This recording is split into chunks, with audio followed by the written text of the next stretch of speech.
So very good morning dear student. Today we are going to start India's most popular and evergreen topic, the story of Mahabharat, जो कि भारत में सांस्कृतिक तौर पे और आध्यात्मिक तौर पे विश्व प्रसिद्ध है और ये हमारे ऐतिहासिक और पुरातन दोनों दृष्टिकोण से बड़ा रोल प्ले करती है, हमारी संस्कृति को बढ़ाने में, हमारे कल्चर को एडवांस इनहांस करने में। तो बच्चों ये टॉपिक जो है वो पूरे फैकल्टीज, स्टूडेंट्स, चाहे वो आर्ट, कॉमर्स, साइंस हो, सभी तरह के इंटरव्यूज के लिए और ओवरऑल हर दृष्टिकोण से देखा जाए तो बहुत इंपॉर्टेंट टॉपिक है। बहुत ध्यान से सुनिएगा क्योंकि इसमें जो पात्र हैं वो ज्यादा हैं, स्टोरी है और एक बड़ा युद्ध है जिसकी हम चर्चा कर रहे हैं, इसलिए बड़े ध्यान से सुने, समझे और हाथ जोड़ के निवेदन कि इस वीडियो को भारत के तमाम स्टूडेंट्स, टीचर्स के भले के लिए, उनके इंटरव्यूज के लिए, उनके स्किल्स एंड नॉलेज के लिए लास्ट में लाइक, फॉरवर्ड, शेयर करना नहीं भूलना है। So let's start. बच्चों आप जानते हैं हिंदुस्तान में महाभारत का युद्ध एक ऐतिहासिक पौराणिक युद्ध था जिसका धार्मिक दृष्टिकोण से सत्य की जीत असत्य पर, धर्म की जीत अधर्म पर और सभी दृष्टिकोण से बड़ा इंपॉर्टेंट रोल है। हम परिचय लेते हैं इनका। मैंने इसको 4 टॉपिक में डिवाइड किया है। सबसे पहला इंट्रोडक्शन यानी महाभारत युद्ध का परिचय, मुख्य पात्र, उसके साम्राज्य की जानकारी।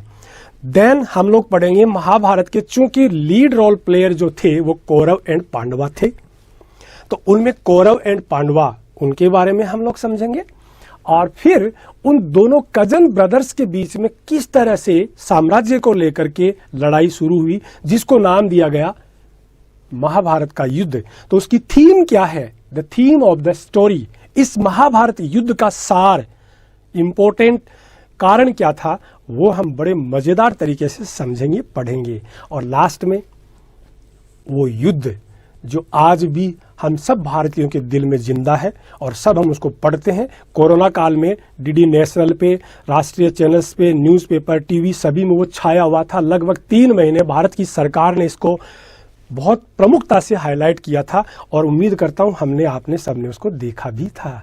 उसको आज ताज़ा कीजिए, समझिए। लास्ट में हम कुरुक्षेत्र का वॉर, जिसको महाभारत का असली युद्ध कहते हैं, उसकी मजेदार कहानी केवल 10 मिनट में बहुत विध्वंसक और अलग तरीके से समझेंगे, पढ़ेंगे। तो देखिए, हस्तिनापुर एक साम्राज्य था जो भारत उत्तर के दिशा में गंगा और यमुना नदी के बीच के क्षेत्र में स्थित था, जो कि प्राकृतिक तौर पे उस समय के हिसाब से बहुत प्रॉस्पेरियस, समृद्ध था, फर्टाइल था। फ्लोरा एंड फ्यूना यानी बहुत बड़ी संपदाएं वहां पर थी। वहां पर राजा शांतनु सम्राट और प्रतापी राजा थे, जो चंद्रवंशी राजा थे। राजा शांतनु के 2 बेटे थे। यहां से आप पात्रों को समझिएगा, नहीं तो कहानी से भटक जाओगे।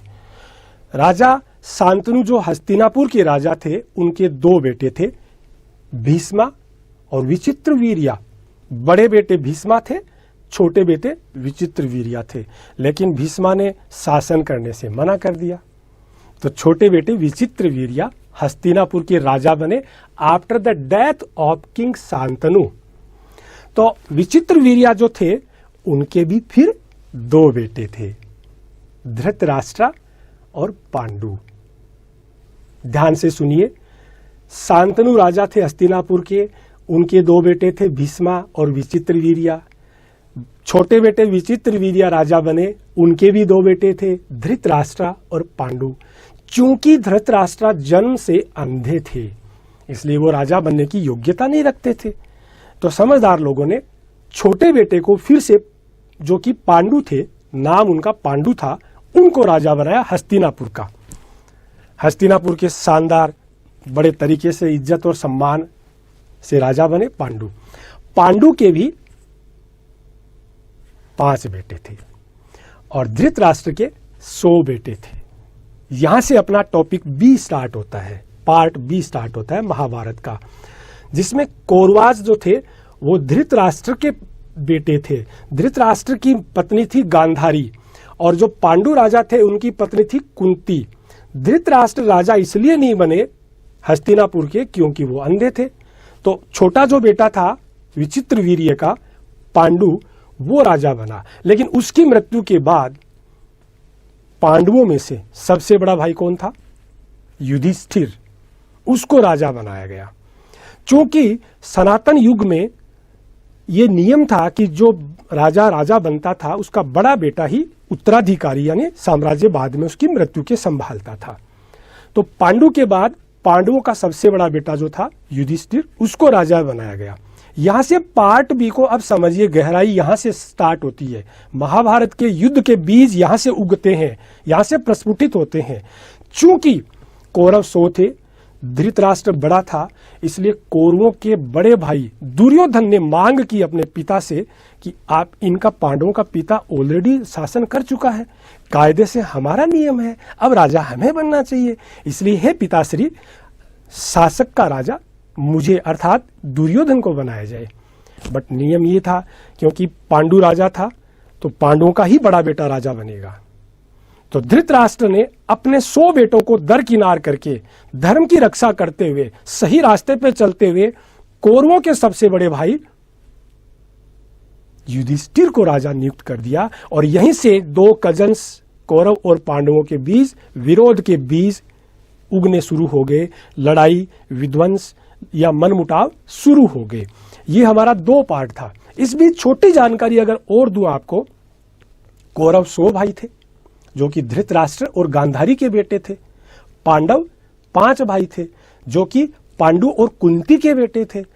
पांडवों का 5 का नाम आपको अच्छे से मैंने समझाया है, युधिष्ठिर, भीष्म, अर्जुन, नकुल, सहदेव। सबसे बड़े पांडवों में जो थे युधिष्ठिर थे और कौरवों में सबसे बड़े जो थे दुर्योधन थे।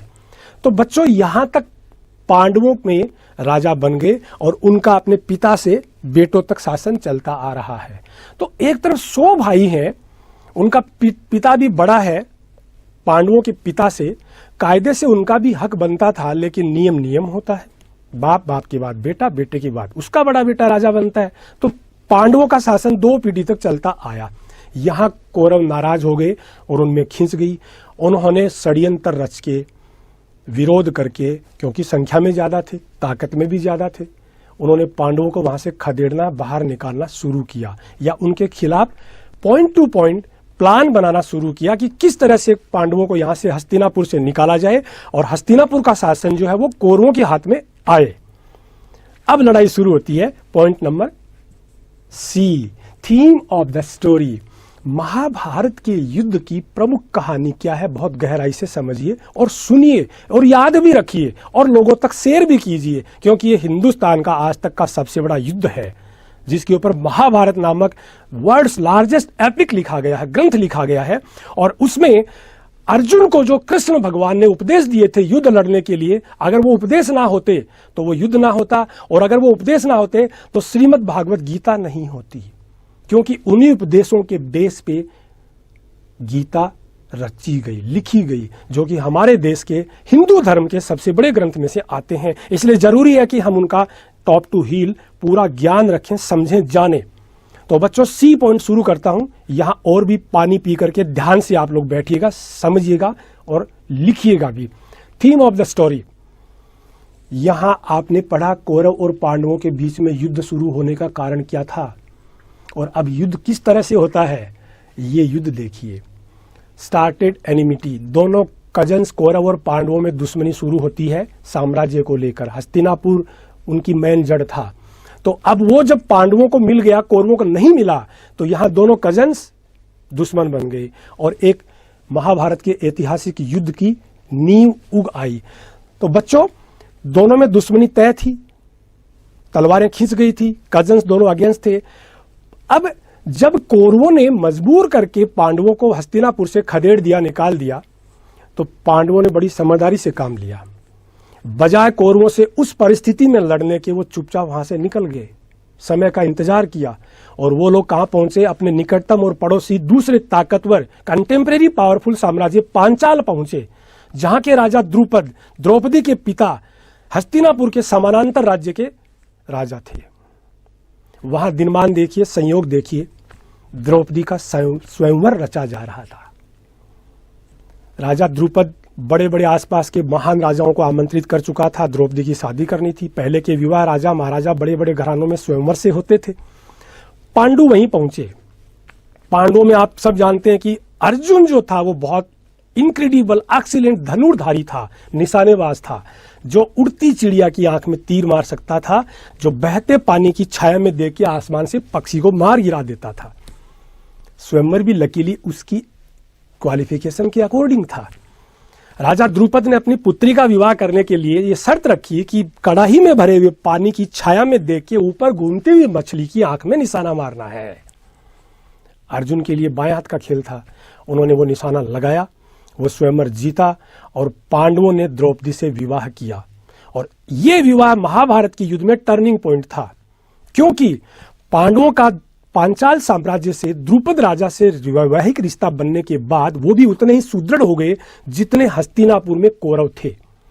इसलिए अब उन्होंने नए तरीके से प्लान बी बनाया और वापस लौटने की तैयारी की कि अब हम लोग पांचाल साम्राज्य के राजा द्रुपद की सहायता से अपना खोया हुआ साम्राज्य वापस प्राप्त करेंगे, चाहे हमें हमारे भाइयों से लड़ना पड़े। वो लौटे, अपनी माता के आशीर्वाद के लिए कुंती के पास महल में गए। कुंती ने बिना देखे कहा कि बेटा कहां से आए हो, क्या लाए हो? मातेश्री आपके लिए एक बहुत बड़ा उपहार लाए हैं। बिना देखे कुंती ने कहा कि बेटा आप पांचों भाई बड़े प्यार से रहते हो, आपस में बांट लो। और इस तरह उन्होंने द्रौपदी को सामूहिक पत्नी बना लिया, जो महाभारत का एक सेंटर पॉइंट है। एनसीईआरटी की बुक में ये सारी चीजें बड़ी डेप्थ में बहुत मजे से बताई गई हैं, समझाई गई हैं। पढ़िएगा, सुनिएगा, समझिएगा, बहुत मजेदार टॉपिक है। तो इस तरह से वापस उनका कमबैक होता है। हस्तिनापुर में पांडव पांचाल साम्राज्य की ताकत रिश्ता बनाकर लौटते हैं और फिर उसी दमखम के साथ कौरवों से जाकर के अपना साम्राज्य मांगते हैं। बट कौरवों ने साम्राज्य देने से मना कर दिया, क्योंकि दुर्योधन बहुत चतुर और धूर्त प्रवृत्ति का आदमी था।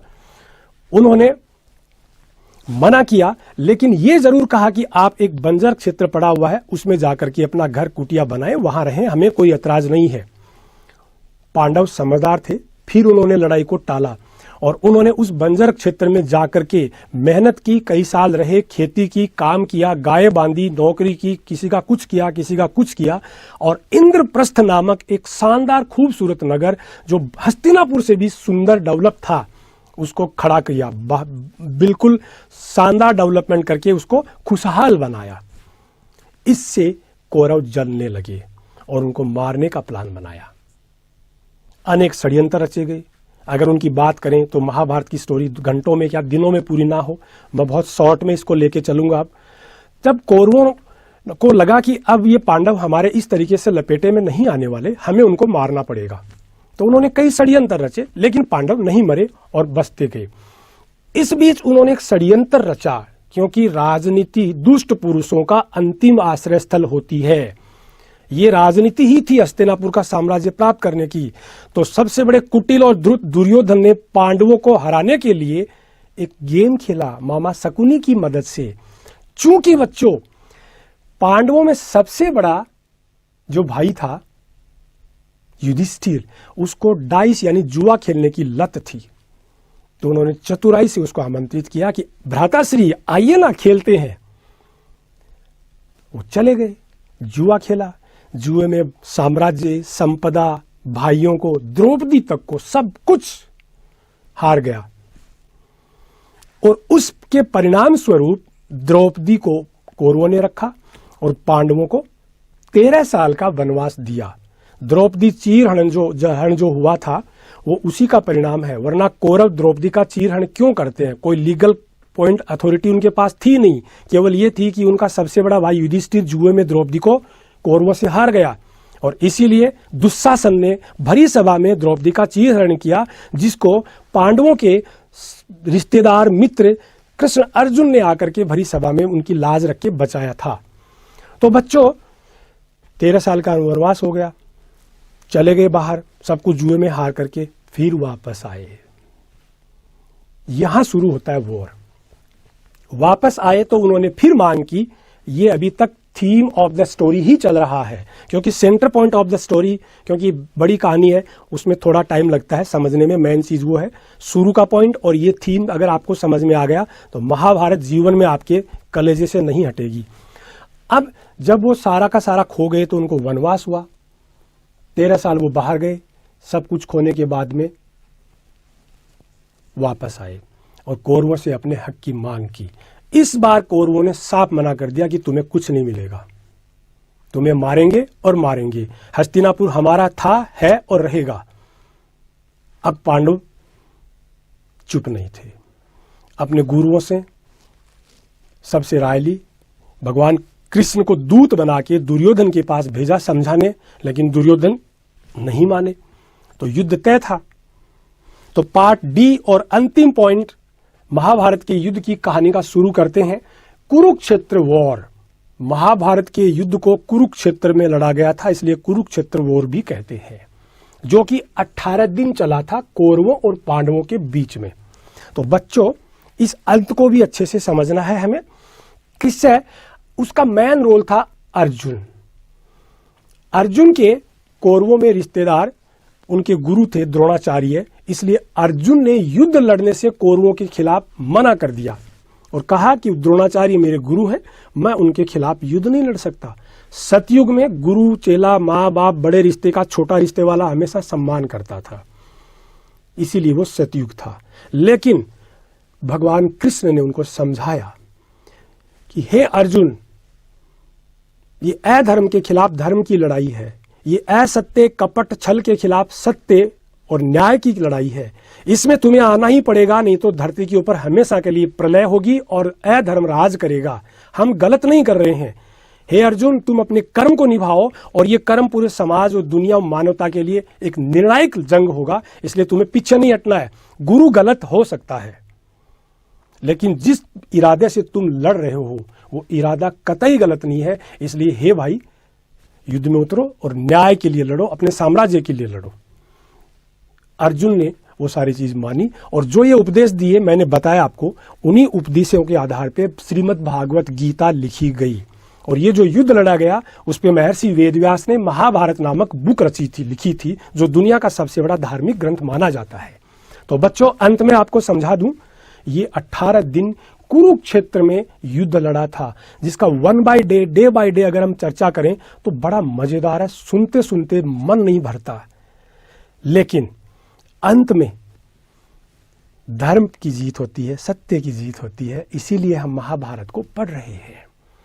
100 के 100 कौरव उसमें मारे गए और पांडव विजित हुए भगवान श्री कृष्ण की दया से, क्योंकि भगवान कृष्ण अवतरित होकर त्रेता युग में सिर्फ इसीलिए धरती पे आए थे क्योंकि महाभारत काल में पाप बढ़ गया था, धरती का बैलेंस बिगड़ गया था। इसलिए अर्जुन को वो सब सिखा के पांचों पांडवों के उनके धर्म गुरुओं से, कृष्ण भगवान से सहयोग लेकर के उन्होंने कौरवों के खिलाफ, अधर्म के खिलाफ, असत्य अन्याय के खिलाफ युद्ध लड़ा और 18 दिन के निर्णायक युद्ध के बाद कौरवों का अंत हुआ। और इस तरह भारत में त्रेता युग में धर्म की स्थापना हुई, अन्याय का अंत हुआ और एक महाभारत की खूबसूरत स्टोरी आपने पढ़ी, समझी। मैं उम्मीद करता हूं बच्चों आपको अच्छी लगी होगी। प्लीज आप लोग लास्ट में इस वीडियो को जितना हो सके शेयर करें, लाइक करें, सुने बार बार। जय Hind. Thank you very much.